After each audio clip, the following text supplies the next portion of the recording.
Got these super cool LED signs right here. So these get installed into your car. So we're gonna go outside and install them. They can be installed and operated with both an app or a remote, whichever you prefer.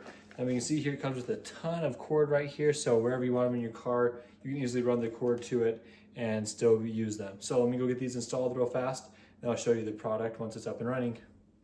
All right, so here you can see we got these lights installed here. Here's the remote functions right here.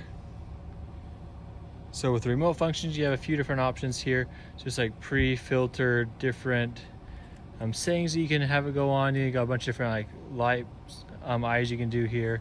So again, super awesome, really cool. Yeah, so that's an option there. Now let me get the app pulled up here and I'll show you how the app works as well.